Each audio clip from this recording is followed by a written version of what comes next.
우리의 삶 가운데 어쩔 수 없는 상황이 있을까요?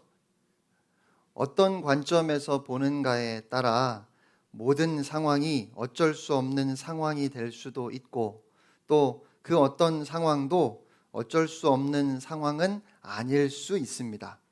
저는 인간의 한계와 또 어쩔 수 없는 외부의 영향에 의해서 불가피한 상황은 있다고 생각합니다. 하지만 동시에 우리의 결심과 의도가 분명하지 않기 때문에 불가피하지 않음에도 불가피한 상황으로 만들어버리는 경우도 분명히 있다고 생각합니다. 많은 경우에 어쩔 수 없었다는 말은 어떤 가치를 두고 말하는가에 따라 타협이나 핑계가 되기도 하고 정말 어쩔 수 없는 일이 되기도 합니다. 예를 들면 제가 다이어트를 하기 위해서 밤 9시 이후에는 먹지 않겠다는 약속을 제 아내와 했다고 한번 가정해 보지요. 그런데 늦은 시간에 오랜만에 친구를 만났습니다. 저녁을 먹지 않은 친구가 혼자 밥을 먹게 할 수가 없어서 하는 수 없이 친구와 저녁을 먹었습니다. 그리고 집에 돌아와서 제 아내에게 친구가 혼자 밥을 먹게 할 수 없어서 어쩔 수 없이 같이 먹었다고 했습니다. 그런데 이것은 어쩔 수 없는 일이 아닙니다. 친구에게 양해를 구하고 친구 혼자 먹게 할 수 있었습니다. 그래서 엄밀히 불가피한 일은 아니었지요. 그런데 제가 그렇게 집에 와서 어쩔 수 없었다고 말을 하면 제 아내는 어쩔 수 없는 상황으로 이해해 줄 수도 있습니다. 밤 9시 이후에는 먹지 않겠다고 한 약속보다는 친구를 배려하는 일이 더 중요하다고 생각할 때 그렇습니다. 하지만 제가 밤 9시 이후에 무엇을 먹으면 건강에 아주 안 좋은 영향이 있고 그래서 좀 힘들어 한다든지 제 몸에 이상이 생길 수 있다면 그렇게 친구를 위한 사소한 배려보다는 저의 건강이 더 중요한 상황이 된다면 이 어쩔 수 없었다는 저의 말은 제 아내가 이해할 수도 용납할 수도 없는 핑계에 불과한 말일 수도 있다는 것이지요. 결국 그것은 상황 자체의 심각함보다는 원칙과 우선순위의 문제입니다. 어디에 더 큰 가치와 우선순위를 두는가에 의해서 그것이 불가피한 상황이 될 수도 있고 또 핑계가 될 수도 있다는 것이죠. 옳은지 그른지의 문제를 떠나서 1년 내내 한 번도 빠지지 않고 예배에 참석하는 사람과 한 달에 한 번은 예배에 참석할 수 없는 피치 못할 사정이 생기는 사람의 차이는 한 사람의 삶이 다른 사람의 삶보다 훨씬 더 변화무쌍하고 정말 피치 못할 일들이 많이 생기기 때문은 아닐 겁니다. 어디에 우선순위를 두고 어떤 원칙으로 살아가고 있는가의 차이일 것 같습니다. 여러분은 원칙주의자라고 하면 어떤 사람이 떠오르십니까? 융통성이 없고 자기 주장만 고집하는 사람이 떠오르시나요? 혹시 제 아내가 떠오릅니다. 남편이 떠오릅니다. 이렇게 말씀하실 분도 계실지 모르겠습니다. 사람보다 법이 먼저이고 남의 입장 전혀 헤아릴 줄 모르는 답답한 사람이 떠오르시나요? 저는 모든 사람이 나름대로는 원칙주의자라고 생각합니다. 정해진 규칙보다는 변화무쌍한 상황에 더 무게를 두겠다는 것도 원칙이고 또 절대로 넘어갈 수 없는 선을 그어 놓는 것도 원칙이라고 본다면 그렇다는 말이죠. 그래서 원칙보다 더 중요한 것은 그 원칙을 세운 가치입니다. 어떤 청년이 좋은 조건으로 괜찮은 회사에 취직을 했습니다. 그런데 직장 상사가 관행이라고 말하면서 서류를 조작하라고 지시했습니다. 이 청년은 너무 힘들어 했습니다. 어렵게 들어간 직장이기는 하지만 또 양심상 그렇게 상사가 시키는 대로 할 수는 없었습니다. 그래서 고민을 하다가 결국은 그 직장을 그만두었습니다. 그리고 꽤 오랫동안 직장을 구하지 못해 힘든 시간을 보내야 했습니다. 이럴 때 직장 생활을 하면서 생계를 유지하는 것에 가치를 둔다면 직장 상사의 이 불이한 요구는 어쩔 수 없는 상황이 되는 것입니다. 하지만 돈을 버는 것보다 거짓을 행할 수 없다고 하는 내 개인의 양심을 지켜야겠다고 하는데 더 큰 가치를 두었다면 직장 상사의 요구를 따르는 것은 어쩔 수 없는 상황이 아니라 타협이기 때문에 결단의 기로에 서게 되는 것이지요. 창세기 39장을 보면 이집트에 끌려온 요셉을 바로의 시위대장 보디발이 샀습니다. 그리고 요셉은 보디발에게 인정을 받고 보디발의 모든 소유를 다 책임져 돌아보게 되지요. 그런데 얼마 후에 보디발의 아내가 요셉을 유혹하는 사건이 벌어집니다. 성경을 보니까 요셉은 용모가 준수하고 건장했다고 말씀합니다. 그는 실력과 재능도 있었지요. 그 성격도 적극적이었던 요셉은 제가 생각하기에는 당시 보디발의 집에 있던 모든 여인의 가슴을 설레게 하기에 충분했을 것입니다. 그런데 요셉의 주인인 보디발의 아내가 요셉을 마음에 두고 접근했습니다. 그리고 어느 날 요셉이 일을 하기 위해 집 안으로 들어갔는데 집 안에 보디발의 아내 말고는 아무도 없었습니다. 보디발의 아내는 요셉의 옷을 붙잡고 요셉을 유혹했습니다. 저는 일반적으로 이 상황에서 요셉의 갈등 혹은 요셉의 결단을 단순히 성적인 유혹에 대한 것으로 보는 것이 조금 애석합니다. 이 사건에서 요셉이 순결을 지키기 위해 얼마나 단호했는가만을 말하는 것이 조금 마땅치 않아요. 어쩌면 요셉은 성적인 유혹을 전혀 받지 않았을 수도 있습니다. 성적인 유혹이란 상대방에게 매력을 느꼈을 때 가능한 것입니다. 관심도 없고 생각도 없는데 이성이 유혹한다고 그 마음이 흔들리지는 않습니다. 유혹은 마음이 흔들릴 때 힘이 있는 법이지요.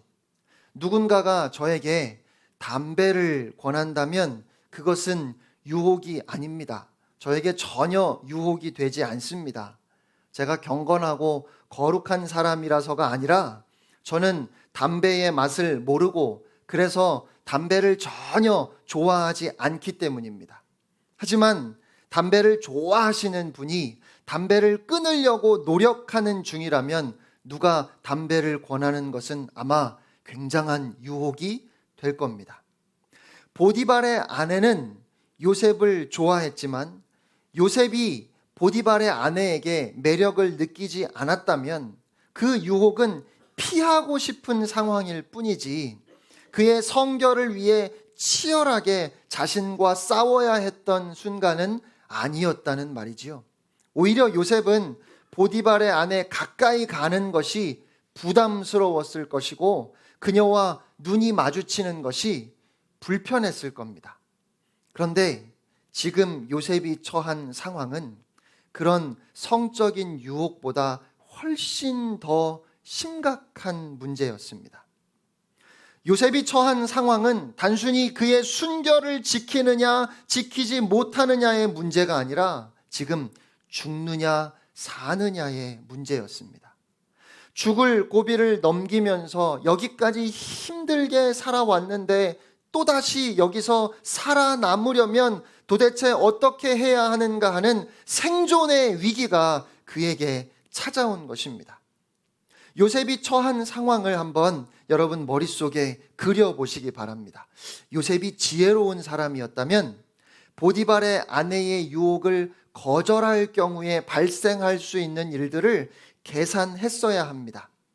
만일 그가 현실적인 성공을 목표로 했다면 위험하기는 하지만 한미천 잡을 수 있는 기회라고 볼 수도 있습니다.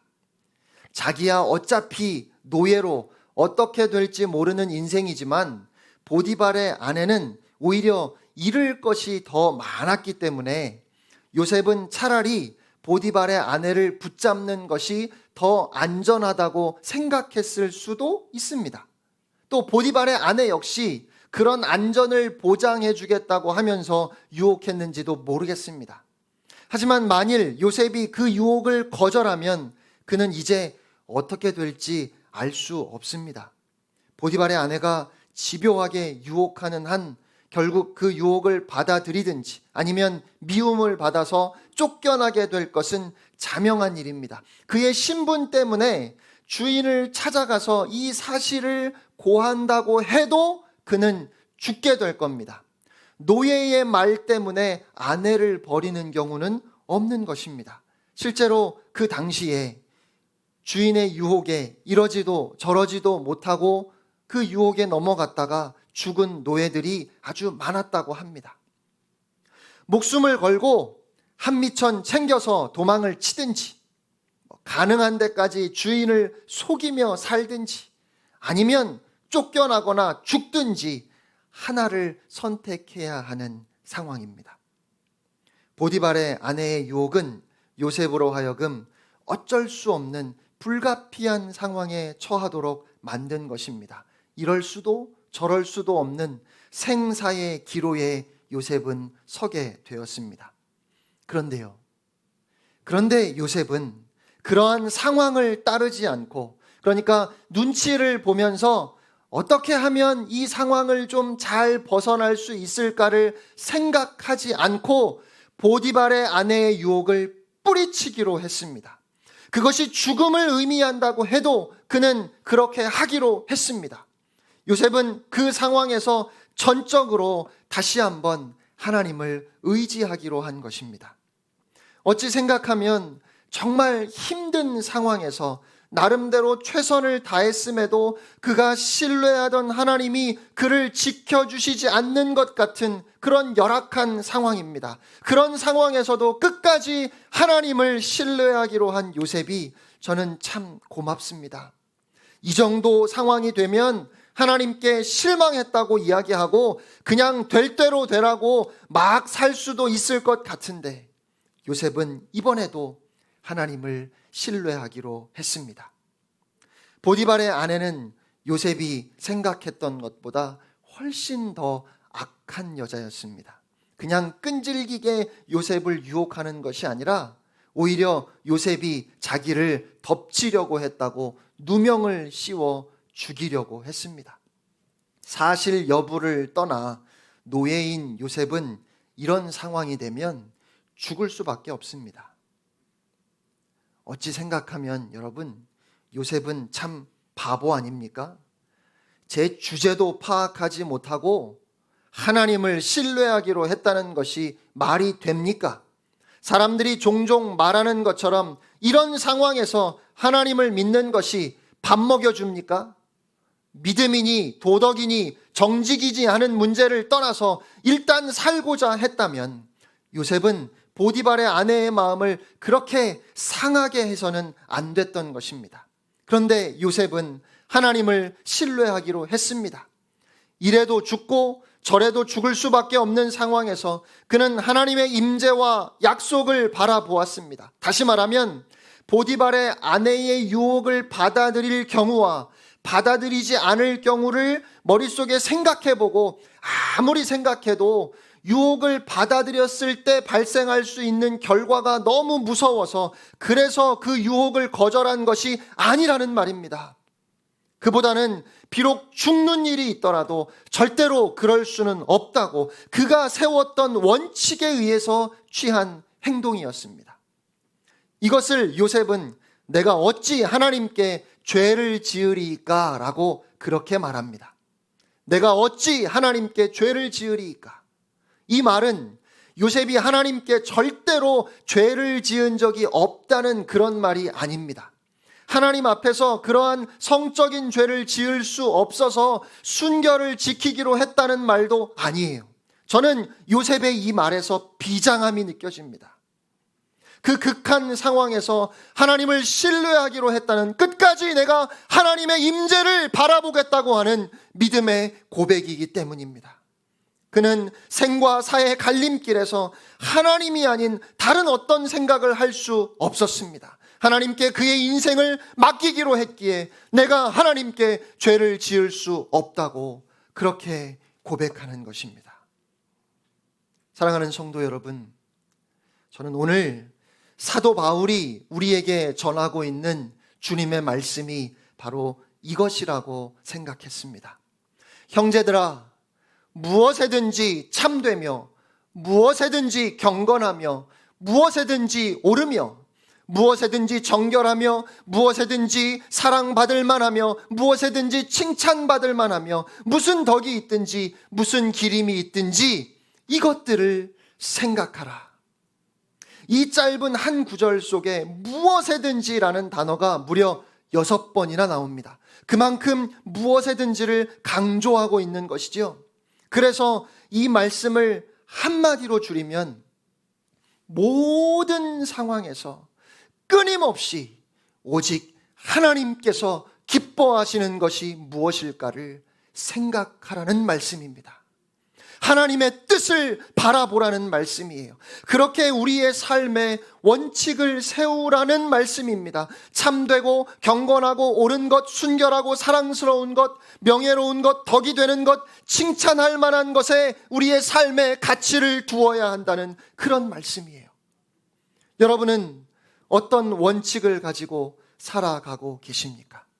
여러분은 어디에 가치를 두고 결정을 내리십니까? 오늘 본문의 표현을 그대로 옮긴다면 여러분은 지난 한 주간 무슨 생각을 가장 많이 하셨습니까? 내가 한 주간 동안 가장 많이 했던 생각이 나를 보여주는 거울입니다. 그러므로 우리는 참된 것을 생각해야 합니다. 경건한 것을 생각해야 합니다. 옳은 것, 정결한 것을 생각해야 합니다. 사랑받을 만한 것, 칭찬받을 만한 것, 덕이 되는 것을 생각해야 한다는 말씀입니다. 모든 상황 가운데 어쩔 수 없다 말하지 말고, 스스로를 정당화하며 핑계대지 말고 여전히 하나님께서 기뻐하시는 것이 무엇인지, 하나님께서 나를 통하여 이루기를 원하시는 그 하나님의 뜻이 무엇인지를, 그것을 생각해야 합니다. 그리고 그러한 생각을 할 뿐 아니라 그것을 행함으로 살아내야 합니다. 바울은 이어서 권면합니다. 너희는 내게 배우고 받고 듣고 본 바를 행하라. 아멘. 그가 전한 그리스도의 교훈을 행하라는 것입니다. 우리 안에, 우리의 마음과 우리의 생각에 옳은 것, 경건한 것, 정결한 것, 오직 참된 것, 순결한 것, 사랑하는 것, 명예로운 것, 덕이 되는 것, 칭찬받을 만한 것들을 가득 담고 그것으로 끝나는 것이 아니라 우리의 구체적인 삶의 자리에서 그것을 적용해야 한다는 말씀입니다. 실천과 적용이 없으면 그것은 복음이 아닙니다. 행함은 기독교의 생명과도 같은 것입니다. 마음으로 동의하고 머리로 생각하고 입으로 찬성하고 끝나는 것은 기독교가 아닙니다. 그 동의를, 그 생각을 우리의 손과 발에 담아서 실천하는 것이, 그것이 기독교의 복음입니다. 오늘 한국 교회에 너무나 많은 사람들이 신앙 고백은 참 훌륭한데 그 삶은 말할 수 없이 형편없고, 신앙적으로는 동의하지만 마음으로는 절대로 그렇게 하고 싶어 하지 않습니다. 그런 이상한 모습을 교회 안팎에서 너무나 많이 보게 됩니다. 여러분, 우리는 생각하고 입술로 고백한 것을 손과 발을 움직여 살아내야 합니다. 죄가 사람에게 들어와서 우리를 가장 비참하게 만들어 놓은 것이 무엇입니까? 마음이, 입이, 행함이 다 따로 노는 것입니다. 동기는 선하다고 말하는데 실제 그 행동은 지극히 악하게 하는 것입니다. 반면에 복음이, 은혜가, 하나님의 사랑이 우리 안에 들어와서 하는 일은 무엇이지요? 그렇게 다 제각각 나뉘어졌던 것을 다시 하나 되게 하십니다. 다시 일치되게 하시는 것입니다. 우리의 내면과 우리의 생각과 우리의 동기와 우리의 삶이 복음 안에서, 진리 안에서 일치되도록 우리를 빚어가기 시작하시는 것입니다. 오늘 주님은 분명하게 말씀하십니다. 행하라, 행하라. 그리고 그리하면 평강의 하나님이 너희와 함께 계시리라 라고 약속하십니다. 다시 창세기 39장으로 돌아가 보면 창세기 39장에 계속 반복해서 강조되는 말씀이 있습니다. 어떤 말씀인지 아시지요?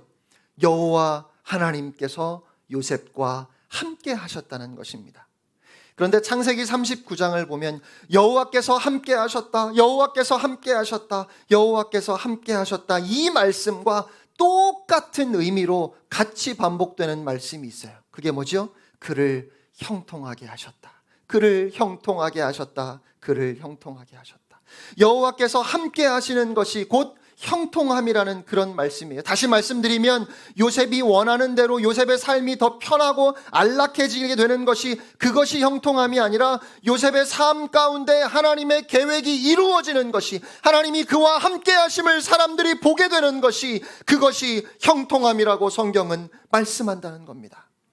그러면 여러분, 우리는 우리가 원하는 대로, 우리가 바라는 대로, 우리의 뜻대로 삶이 이루어져 갈 때 나의 삶이 참 형통하다고 그렇게 말하는 것이 아니라, 우리를 통해서, 우리의 삶을 통해서 하나님께서 원하시는 하나님의 뜻이 이루어질 때 그것을 과연 형통함이라고 말할 수 있을까요? 고난의 길, 고통의 길임에도 하나님께서 나를 통해서 하나님의 뜻을 이루신다고 할 때, 하나님께서 나와 함께 하심으로 그 일을 이루신다고 하는 것을 내가 확신할 수 있을 때 내가 형통하다고, 나의 삶이 형통하다고 우리가 그렇게 믿음으로 고백할 수 있을까 하는 것입니다. 요셉은 견디기 어려울 만큼 힘들었을지도 모르겠습니다.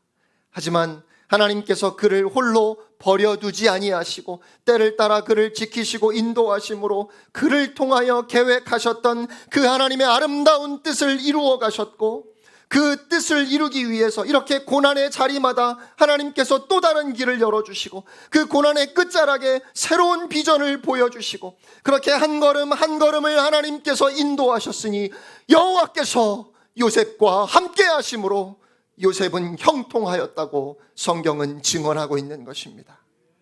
그러므로 오늘 우리도 사도 바울을 통해서 우리에게 주시는 이 권면의 말씀처럼 모든 상황에서 무엇에든지 끊임없이 오직 하나님께서 기뻐하시는 하나님의 뜻이 무엇일까를 생각해야 합니다.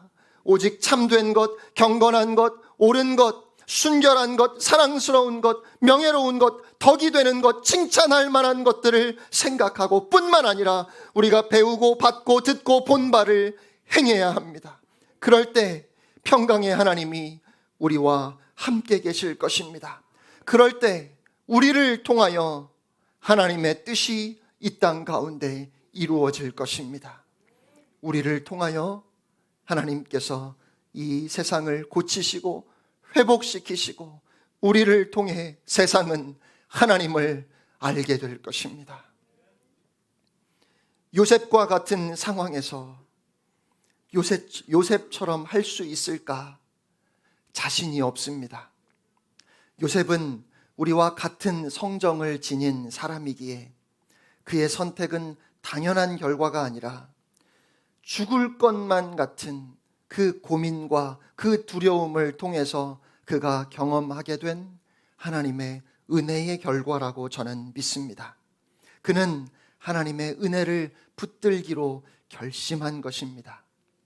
우리도, 저와 여러분도 그런 굴곡과 고난을 경험하며 여기까지 왔습니다. 그리고 우리가 할 수 있는 고백은 나는 절대로 죄를 짓지 않겠다는 것이 아니라 은혜 없이는, 하나님 없이는 살 수 없다는 고백인 줄로 믿습니다. 무엇 하나 제대로 할 수 없는 연약한 인생이라고 할지라도 하나님을 신뢰하고 산다고 말하기에는 화가 나고 원망이 솟아오를 만큼 세상의 일들이 어긋나는 것 같은 때에도 우리는 하나님을 놓칠 수 없습니다. 하나님을 놓치면 정말 아무런 소망도 없는 겁니다. 하나님을 신뢰한다고 하면서도 아무런 부담도 아무런 갈등도 없이 부정이든 탈세든 돈은 있고 봐야 합니다. 그렇게 장사하면 남는 게 없습니다. 내가 어쩔 수 없었다는 것은 하나님도 이해하실 겁니다. 라고 그렇게 당연하게 말할 수 없다는 것입니다. 그렇게 말하지 않을 수 없을 것 같은 상황에서도 그렇게 하면 안 될 것 같아서 아파하고 말할 수 없이 힘들어한 끝에 내가 하나님 앞에 어찌 죄를 지으리요? 이렇게 말할 수 있을 때 그 고백 안에서 진정한 생명을 경험하고 진정한 하나님의 은혜를 경험하게 될 것입니다.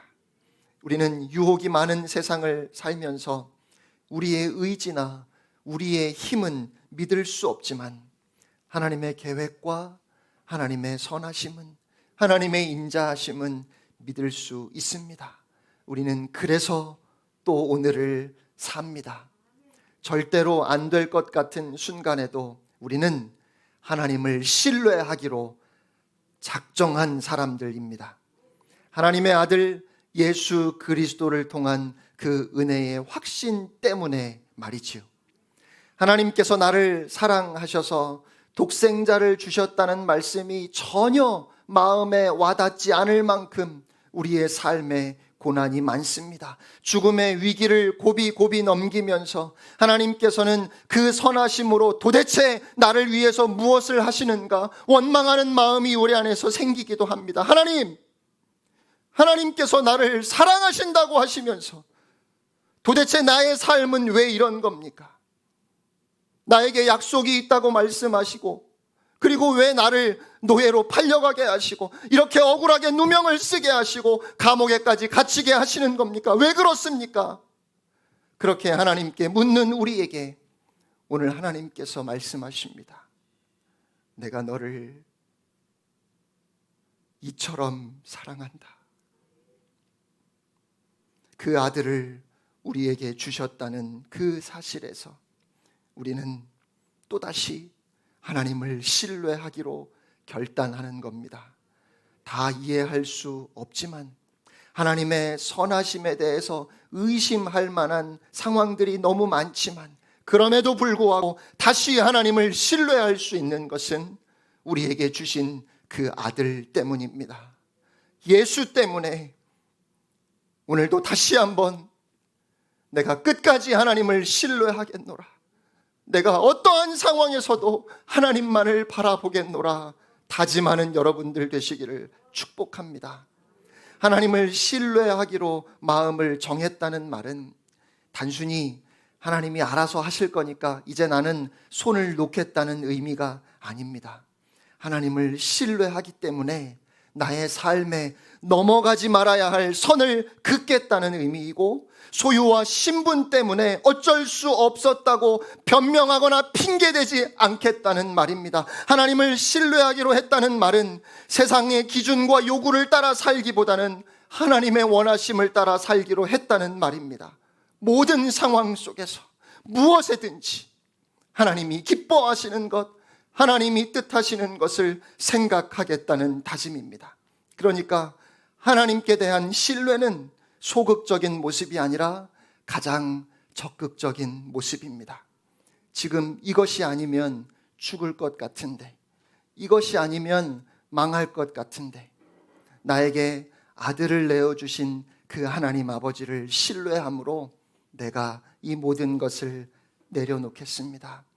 하나님, 나를 위해 십자가 지신 예수 그리스도를 바라보며 내가 용서하겠습니다.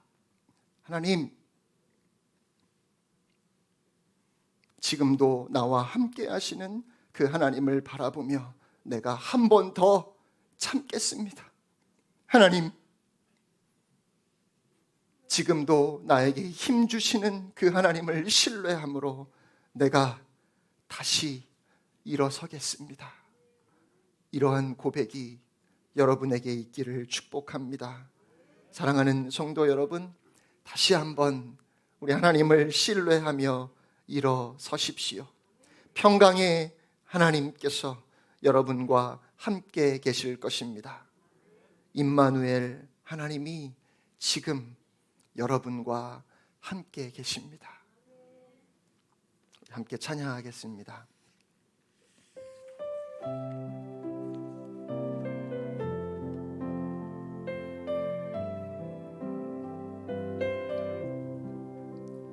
내일 일은 난 몰라요. 하루하루 살아요. 불행이나 요행함도 내 뜻대로 못해요. 험한 이 길 가고 가도 끝은 없고 보내요. 주님 예수 팔레미사 내 손 잡아주소서. 내일 일은 난 몰라요. 장래일도 몰라요. 아버지여 날 붙드사 평탄한 길 주옵소서. 좁은 이 길 진리의 길 주님 가신 그의 길 힘이 들고 어려워도 찬송하며 갑니다. 성령이여 금성을 항상 들려주소서. 내 마음은 정했어요. 변치 않게 하소서. 내일 일은 난 몰라요. 장래일도 몰라요.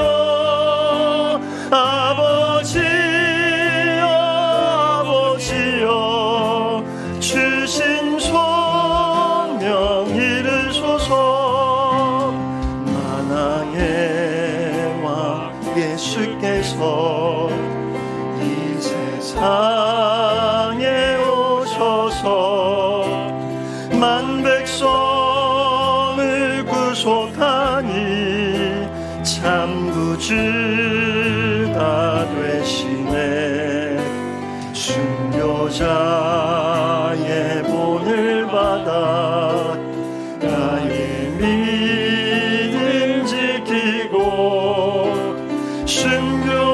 순교자의 신앙 따라